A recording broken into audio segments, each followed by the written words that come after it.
नमस्कार मेरी कथाकार फैमिली। उम्मीद है आप सब अच्छे होंगे। तो चलते हैं आज की कहानी की ओर।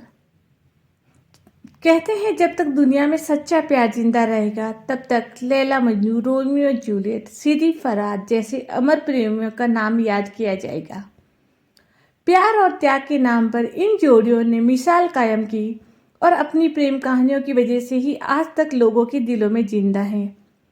हालांकि प्यार के नाम पर इन्हें मंजिल तो नहीं मिली, लेकिन मिसाल अभी तक दी जाती है। तो हम आपको आज सुनाने जा रहे हैं लैला मजनू की कहानी। ये कहानी है 7वीं सदी की, जब अरब के रेगिस्तान में अमीरों का बसेरा हुआ करता था। अरब के शाह अमीरों के बेटे कैस कैस इब्न अमारी यानी मजनू को देखते ही ज्योतिषियों ने भविष्यवाणी की थी कि वह प्रेमी दीवानों की तरह दर दर भटकता फिरेगा। ज्योतिषियों की भविष्यवाणी को झुठलाने के लिए शाह अमीरी ने अपने बेटे को प्रेम रोग से महरूम रखने के लिए हर संभव प्रयास किया, लेकिन एक दिन कुदरत ने अपना खेल खेल ही दिया। नाजद के शाह की बेटी लैला को मजनू ने दमिश्क के मदरसे में देखा और पहली ही नज़र में आशिक हो गया।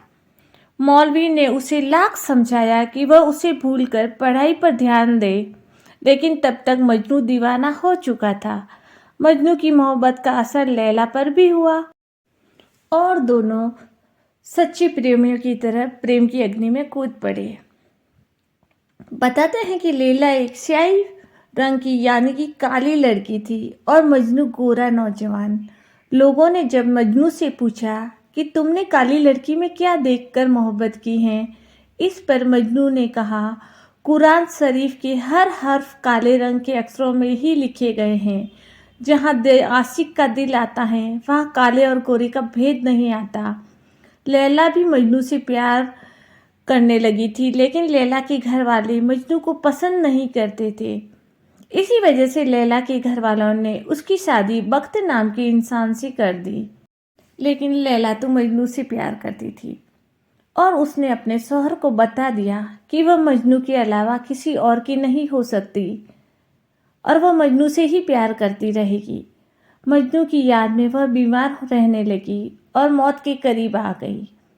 मजनू को जब लैला के इस हालात का पता चला तो वह उससे रहा नहीं गया और वह लैला से मिलने अरब के तपते रेगिस्तानों में गिरता पड़ता किसी तरह लैला के पास पहुंचा। लेकिन समाज को यह मंजूर नहीं था। जैसे ही लैला के घर के पास वह पहुंचा तो लोगों ने उसे पत्थर मारना शुरू कर दिया और उसे भगाने का प्रयास किया। कहा जाता है कि इन दोनों प्रेमियों में इतनी सच्चाई थी कि चोट एक को लगती थी तो तकलीफ दूसरे को होती थी। पत्थर से जख्मी मजनू हो रहा था और दर्द से लैला कर रही थी। अंत में मजनू से न मिल पाने के गम में लैला की मौत हो गई। कहा जाता है कि लैला की मौत के तुरंत बाद मजनू ने भी दम तोड़ दिया। हालांकि ये भी सुनने को मिलता है कि दोनों एक दूसरे के प्रेम में डूब चुके थे और निकाह करना चाहते थे, लेकिन दोनों परिवारों को उनका प्यार मंजूर नहीं था। दोनों ने इससे तंग आकर अपनी जान दे दी। वहीं इतिहासकार ये भी मानते हैं कि लैला मजनू पाकिस्तान से भागकर राजस्थान के श्री गंगानगर स्थित अनूपगढ़ इलाके में आ पहुंची, जहां प्यास से इन दोनों की मौत हो गई और अनूपगढ़ तहसील में इन दोनों प्रेमियों की मजार बनी हुई है।